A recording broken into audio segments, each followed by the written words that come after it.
Okay, let's do it. So the hat was knitted on 4.5 millimeters. I couldn't find, so I'm using 4 millimeters. This pattern that I have, this is my pattern. This is Last Gambit hat, and as you can see, I love bubbles everywhere. This is Barbara's bubbles. Check the screen now. What kind of bubbles we're working over here, and in this lovely pattern, you have bubbles in that direction, but someone, let's not name that person, did something like this. So obviously, this bubble should be removed, placed over here. So first things we're going to do, we're going to place a bubble in the right way, and then I will do a different tutorial how to remove this one. Just to let you know, we're going to follow the same procedure that in this tutorial that I was showing you on my socks, but here isn't the hat, so let's do it again, why not? So first things first, I'm going to grab some yarn, and I need quite a bit of it.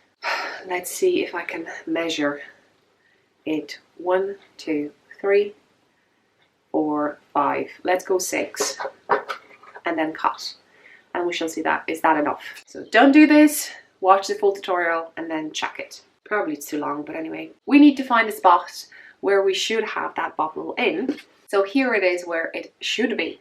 Therefore, what I'm going to do, I'm going to grab that yarn that I just cut, right, and I'm going to use only the right leg of this stitch. Grab the yarn so I have a long tail to then later on put inside the hat and weave in ends.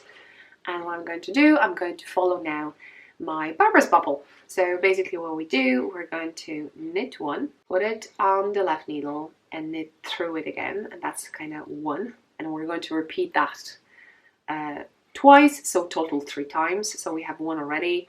We're going to do another one.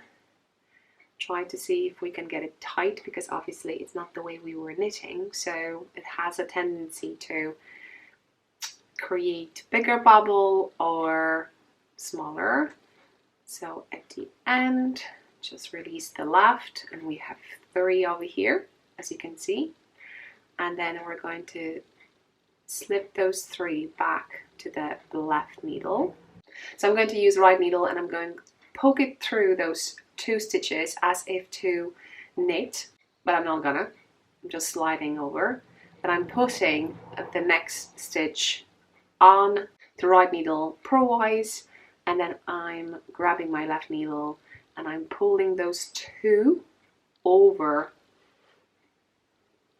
the last one, like this, and then we can kind of tuck it and see how the bubble looks like. Obviously at this stage, if you're not happy with the bubble you created, it's too loose or too tight, you can redo it. So let's see how that goes. So basically, don't look at this, I'll just tuck it in inside, and it has similar size, so I'm happy with it. As you can see, I still have loads of leftovers, so maybe don't wrap it 5 times, maybe 3 times is enough. So I'm going to cut this yarn.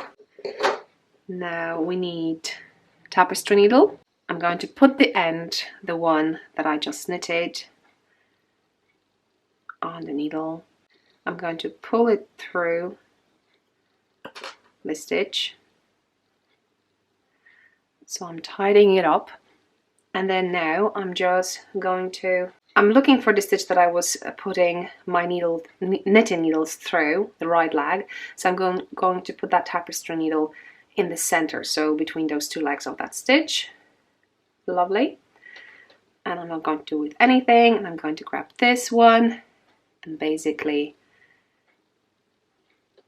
the same story. I'm going to go up here and do the same in the same spot, just to be sure. So lovely.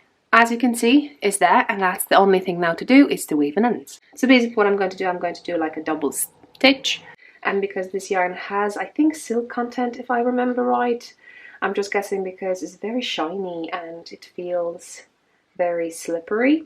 So I'm going to do it until I actually run out of my little piece, just to be safe.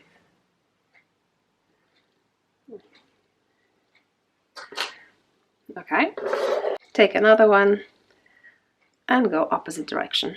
This is how it looks from the inside, and this is looks from the outside. As you can see, we have a bubble. In the next video, I'm going to show you how to remove the one that accidentally ended up in the wrong place. Bye!